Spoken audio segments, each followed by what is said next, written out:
Hi hello everyone, কেমন আছে সবাই? Welcome to new video. তো বন্ধুরা, আজ রান্না করব আলুর দম। মাছ খেতে আর ভালো লাগে না, মাছ রান্না করব তাও জন্য ভালো লাগছে না, কি দিয়ে ভাত খাবো চিন্তা করছি। তাই ভাবলাম কি একটু আলুর দম রান্না করি, একটু রুচিবোধ আসবে আর কি। তো দেখো, আলুটাকে কেটে আমি টুকরো করে ভাপিয়ে নিয়েছি আর কি। আলুর দম রান্না করব, তার সাথে পেঁয়াজ, রসুন, কাঁচা লঙ্কা এগুলি কেটে নিয়েছি। তো চলো সিম্পলিভাবে রান্না করবো। আর এখানে আদা রসুন পেস্টটা আমার কেনা, তো নিয়েছি আর কি, সেটাই দেবো। আর এখানে কড়াতে দেখো শুকনো লঙ্কা, তেজপাতা দিয়ে রেখেছি, মানে তেলটা গরম হয়েছে, ভেজে গেছে। এখন দিয়ে দিলাম এলাচ, দারচিনি টুকরো, এগুলিকে একটু নাড়াচাড়া দিয়ে নিচ্ছি। তারপর পেঁয়াজ কুচিটা দিয়ে দেবো। তো কুচানো পেঁয়াজ আর কাঁচা লঙ্কা চিরা একসাথে দিয়ে দেবো, রসুনও আছে গোটা, এগুলি দিয়ে ভালো করে ভেজে নেব বন্ধুরা। মাছ কেন জানি ভালো লাগে না বন্ধুরা, তো কী দিয়ে খাই বলো? তাই ভাবলাম কি একটু ঝাল ঝাল করে আলুর দমটা রান্না করলে একটু মানে খাওয়া যাবে তৃপ্তি করে আর কি। তার জন্যই আজকের আলুর দমটা রান্না করা। তো সিম্পলিভাবে আলুর দমটা রান্না করব, সেটাই তোমাদের সাথে শেয়ার করছি আর কি বন্ধুরা। তো দেখো, এখানে আদা রসুন পেঁয়াজটা দিয়ে দিলাম, অল্প করে দিলেই হয়, ভালো একটা সেন্ট আসে। পেঁয়াজটা ভাজা হওয়ার পর এই যে আদা রসুন পেঁয়াজটা দিয়ে ভালো করে নেড়ে চেড়ে ভেজে নেব বন্ধুরা। তো বন্ধুরা দেখো, অনবরত নাড়াচাড়া দিয়ে পেঁয়াজটাকে ভালো করে ভেজে নিলাম। এখন আলুগুলি দিয়ে দিলাম আর লবণ দিয়ে ভালো করে একটু নাড়াচাড়া দিয়ে আলুটাকে ভেজে নেব। আলুটা তো দেখলেই ভাজা করলাম না, তো পেঁয়াজের সাথে ভেজে নেব। তো নাড়াচাড়া দিয়ে কিছুক্ষণ ভেজে নিলাম। তারপর মশলাগুলো দিয়ে দেব, জিরে গুঁড়ো, হলদি গুঁড়ো, লঙ্কা গুঁড়ো, ধনে গুঁড়ো গুলে রেখেছিলাম দিয়ে দিলাম। দিয়ে নাড়াচাড়া দিয়ে মিশিয়ে চিকেনের মতন কষিয়ে কষিয়ে আলুগুলি ভেজে নেব।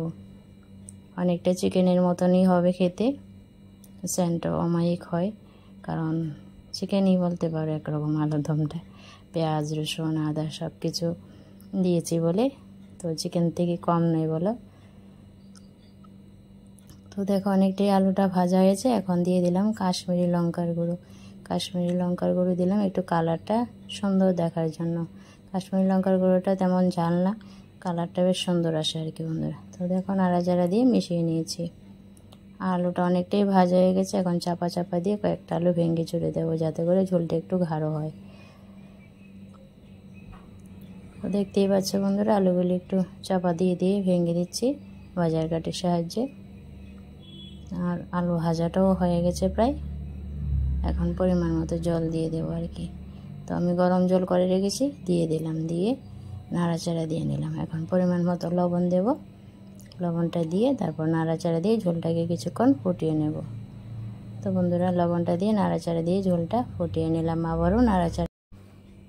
তো বন্ধুরা দেখলে তো একদম রুচিসম্মত একটা তরকারি রান্না করে নিয়েছি, আলুর দম। এই তরকারিটা দিয়ে অনেকটা ভাত মানে খেলাম আর কি। আজ মাছ রান্না করছি, দেখো এই যে ঝিঙ্গা আলু দিয়ে মাছের ঝোলও রান্না করছি, তোমাদের একটু দেখিয়ে দিলাম। তো ঝিঙ্গা আলু দিয়ে মাছের ঝোল হয়েছে। আর কি হয়েছে বলো তো? এই যে অলরেডি যা রান্না হয়েছে তোমাদের একটু দেখিয়ে দেব। ঝিঙ্গা আলুর মাছের ঝোল, করলা ভাজি করেছি, এগুলি হয়ে গেছে। আর ডাল রান্না করেছি, মুগ ডাল, তো এগুলি হয়ে গেছে। আর আলুর দমটা বাকি ছিল, ওই তো আলুর দমটাও হয়ে গেছে প্রায়। কালারটা কি সুন্দর এসেছে কাশ্মীরি লঙ্কার গুঁড়ো দেওয়াতে বন্ধুরা। তো তরকারিটা হয়ে গেছে। এখন দিয়ে দেব গরম মশলার গুঁড়ো। গরম মশলার গুঁড়ো না দিলে চিকেন হবে না, গরম মশলার গুঁড়ো দেওয়াতেই একদম চিকেনের মতো সেন্ট আসবে আর খেতেও রুচি আসবে আর কি। জাস্ট লেবু দিয়ে, আলু দিয়ে, ঝোল দিয়ে অনেকটা ভাত খাওয়া যাবে বন্ধুরা। তো বন্ধুরা, কেমন লাগলো আমার আজকে সিম্পলি আলুর দম রেসিপিটা অবশ্যই কমেন্টে জানিও। জানি তোমরাও খেয়ে থাকো, রান্না করে থাকো। দেখো, গ্যাসটা অফ করে দিয়েছিলাম আর উপর থেকে কালারটা বেশ সুন্দর হয়েছে। তো নামিয়ে নিয়েছি। এখন রান্না বান্না তো হয়েছে কমপ্লিট। দেখলে এই যে হালকা পাতলা আলুর দম, একটু নাড়াচাড়া দিয়ে নিচ্ছি, তারপর ঠান্ডা হলে আর একটু গাঢ় হবে। তো দুর্দান্ত স্বাদের মজাদার আলুর দম হয়ে গেছে বন্ধুরা। রেসিপিটা এই পর্যন্তই তোমাদের সাথে শেয়ার করলাম, অবশ্যই কমেন্টে জানিও। থ্যাংক ইউ বন্ধুরা, আমার ভিডিওগুলি তোমরা সব সময় দেখো, আমার পাশে থাকো, আমাকে সাপোর্ট করো। থ্যাংক ইউ সো মাচ আমাকে সাপোর্ট করার জন্য বন্ধুরা। যারা অলরেডি আমার চ্যানেলটাকে সাবস্ক্রাইব করেছো থ্যাংক ইউ, আর যারা করোনি প্লিজ সাবস্ক্রাইব করে দিয়ে বেল আইকনটি বাজিয়ে দিও। যারা ফেসবুক পেজ থেকে দেখছো অবশ্যই ফেসবুক পেজটাকে ফলো না দিলে অবশ্যই ফলো দিয়ে নেবে, আর যারা অলরেডি করে রেখেছো থ্যাংক ইউ সো মাচ। তো চলো, দেখা হচ্ছে নেক্সট ভিডিওতে, ততক্ষণ